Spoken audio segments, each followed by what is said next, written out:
നന്ദു നയനയും കൂടി ഇരുന്ന് സംസാരിക്കുന്ന നേരത്ത് നയനയുടെ അമ്മയും അച്ഛനും വരികയാണ്. എന്നിട്ട് ഓടി വന്നിട്ട് നയനേനെ പിടിച്ചിട്ട് പറയും, മോൾക്ക് എന്തെങ്കിലും പറ്റിയോ, വീഴ്ചയിൽ നിനക്ക് എന്തെങ്കിലും സംഭവിച്ചോ, എന്തൊക്കെ ഇവിടെ ഉണ്ടാവണേ, എല്ലാത്തിനും കാരണം നന്ദുവാണ്, നീ ഇനി ഇവിടേക്ക് അനിയനെ വിളിച്ച് വരുത്തിയാണ്ടല്ലോ എന്നൊക്കെ പറഞ്ഞിട്ട് ഇങ്ങനെ നന്ദുവിന് ചീത്ത പറയും.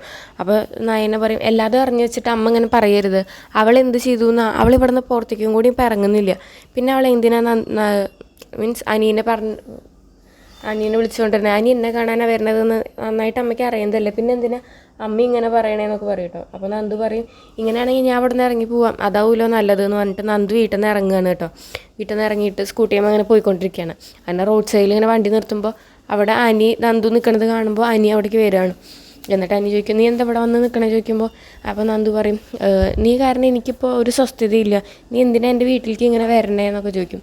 വീട്ടിലേക്ക് വരണ്ടെന്ന് പറയാൻ എനിക്ക് ആ വീട്ടിലൊരു അവകാശമില്ല, കാരണം അത് ആദർശേട്ടൻ വാങ്ങി തന്ന വീടാണല്ലോ എന്ന് പറയും കേട്ടോ. അപ്പോൾ അനി പറയും, അങ്ങനെയൊന്നുമില്ല, അതൊരു നിനക്കും നിൻ്റെ അച്ഛനും അമ്മയ്ക്കൊക്കെ അത് അവകാശമുണ്ടെന്ന് അങ്ങനെ പറയും. അപ്പോൾ നന്ദു പറയും, അങ്ങനെയാണെങ്കിൽ ഇനി നീ എന്നെ കാണാൻ വരരുത് പ്ലീസ്, അങ്ങനെയെങ്കിലും എനിക്കൊരു ഉപകാരം ചെയ്യുമെന്നൊക്കെ പറഞ്ഞിട്ട് ഇങ്ങനെ പറയും കേട്ടോ.